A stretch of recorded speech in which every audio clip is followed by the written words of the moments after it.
Bismillahirrahmanirrahim. Assalamualaikum warahmatullahi wabarakatuh. Alhamdulillah. Allahumma salli ala Sayyidina Muhammad wa ala ali Sayyidina Muhammad.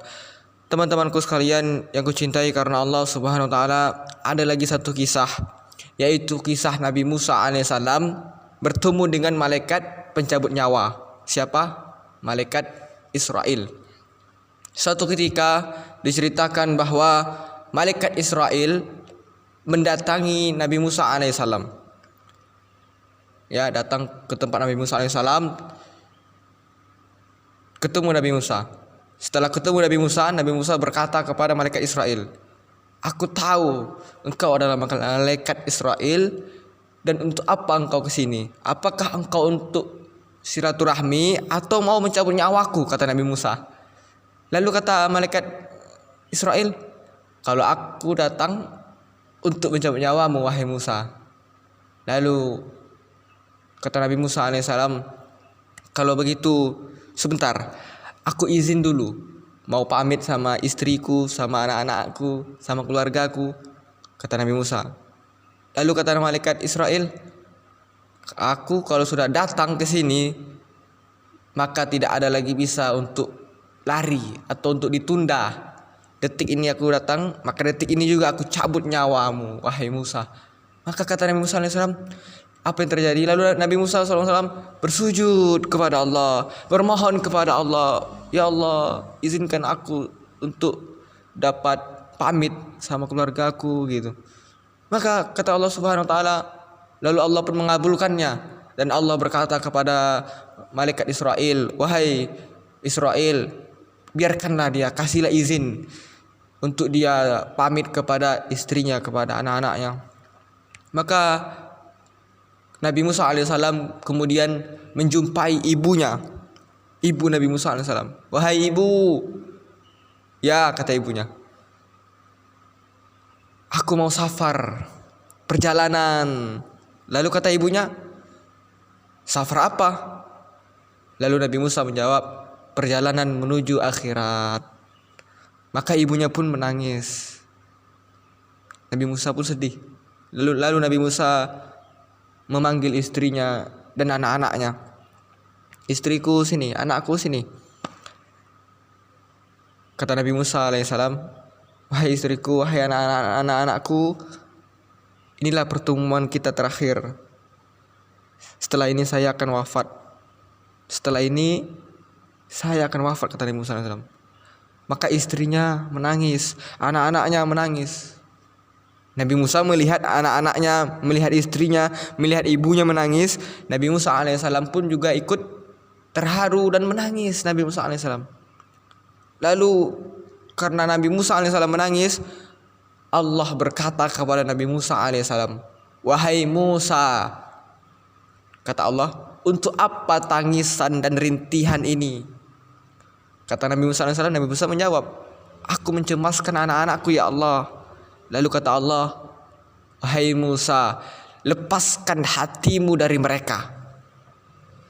Biarkan aku yang mendidik, biarkan aku yang membesarkan mereka dengan kecintaanku." Maka mendengar kalimat yang diucapkan, yang apa kata Allah Subhanahu wa taala, maka Nabi Musa alaihissalam tenang hatinya. Tenang hati Nabi Musa alaihissalam. Lalu kemudian Nabi Musa alaihissalam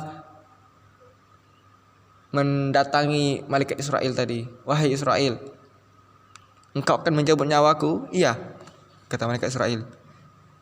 "Sekarang cabutlah nyawaku. Tapi aku nanya, dari mana engkau mencabut nyawaku?" kata Nabi Musa alaihissalam. "Dari mana engkau mau memulai mencabut nyawaku, wahai malaikat Israel?" Kata malaikat Israel, "Dari mulutmu, wahai Nabi Musa. Aku akan mencabut nyawa dari mulutmu, wahai Nabi Musa." Kata Musa alaihissalam, "Apakah engkau ingin mencabut nyawa dari lisan, dari mulut yang senantiasa selalu digunakan untuk berzikir, mengingat Rabbku, mengingat Tuhanku, Allah Subhanahu wa taala?"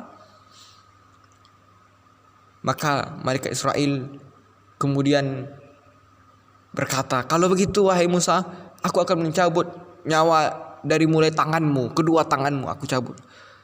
Lalu kata Nabi Musa alaihissalam, wahai Israel, apakah engkau ingin memulai mencabut nyawa dari tanganku, di mana tangan ini pernah memegang kitab Taurat, wahyu dari Allah Subhanahu wa taala? Yakin?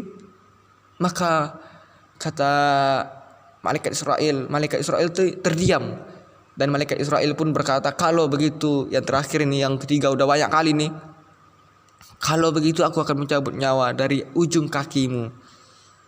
Kata Nabi Musa alaihissalam, wahai malaikat Israel, apakah engkau ingin mencabut nyawa dari kaki yang kaki ini pernah pergi ke Gua Sur untuk berbicara, untuk bertemu, untuk menerima, untuk bermunajat kepada Rabbku?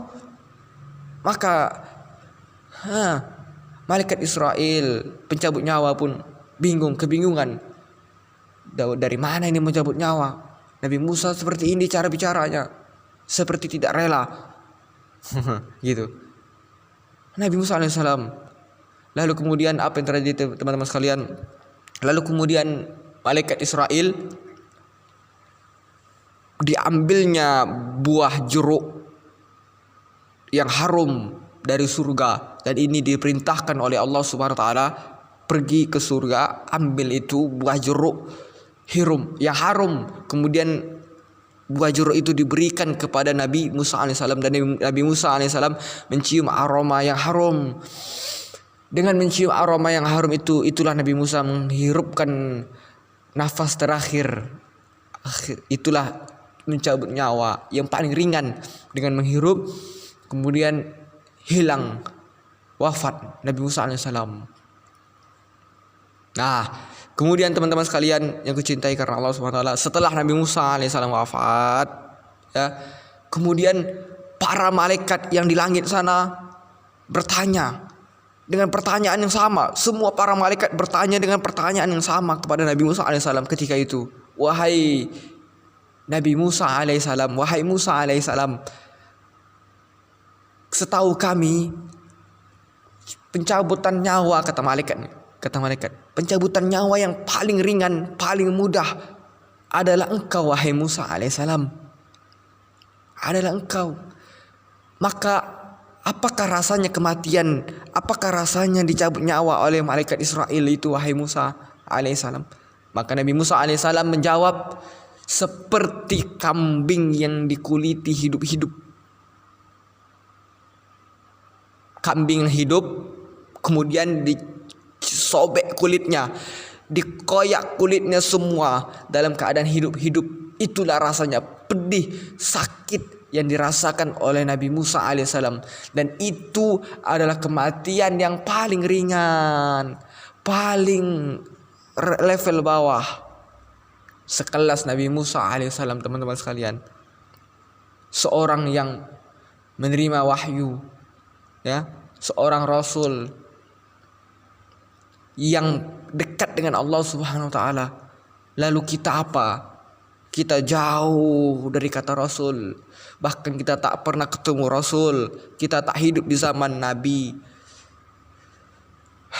Lalu kita apa yang kita lakukan, teman-teman sekalian? Setiap harinya kita bermaksiat kepada Allah. Setiap harinya kita melakukan dosa kepada Allah. Karena itu kesimpulannya, intinya, pelajaran yang kita ambil dari kisah ini apa? Bahwasanya sekelas Nabi Musa alaihissalam saja, ya, pada saat sakaratul maut merasakan kesakitan yang amat sangat sakit, luar biasa sakitnya. Lantas bagaimana dengan kita? Yang setiap harinya melakukan dosa tanpa istighfar, tanpa bertaubat kepada Allah, ya. Oleh karena itu kita rajin-rajinlah bertaubat, rajin-rajinlah beristighfar kepada Allah Subhanahu wa taala. Ya, lagi rajin-rajinlah beramal soleh, teman-teman sekalian. Dan ini saya sampaikan adalah untuk mengingat diri saya sendiri. Wahai Ridho, ini loh Ridho gitu. Hayo Ridho, beramal soleh. Dan itu pun masih sakit nanti rasanya. Mudah-mudahan Allah Subhanahu wa taala, karena kita adalah umatnya Nabi Muhammad, ada punya kemuliaan khusus. Mudah-mudahan dengan membawa nama umat Muhammad ini, umat Nabi Muhammad SAW, Allah Subhanahu wa taala mengampuni dosa-dosa kita pada saat kita sakaratul maut, pada saat kita mau berjumpa dengan Allah Subhanahu wa taala. Allah ringankan dengan seringan-ringannya pada saat kita sakaratul maut. Kematian itu pasti, teman-teman sekalian. Saya akan mati juga. Teman-teman yang menonton ini akan mati juga. Hanya saja waktu kita berbeda. Kapan, siapa duluan, dan kita tidak ada yang tahu. Itulah kita perlu mempersiapkan diri. Sebaik-baik bekal adalah takwa, dan takwa itu adalah takut kepada Allah Subhanahu wa taala. Takut kepada Allah itu bukan menjauh, tapi mendekat dengan melakukan ibadah-ibadah, rajin-rajin tahajud, rajin-rajin melakukan amalan-amalan sunnah, menghafal Al-Quran, membaca Al-Quran, jangan pernah tinggal. Demikian, semoga bermanfaat. Wabillahi taufiq wal hidayah. Wassalamualaikum warahmatullahi wabarakatuh.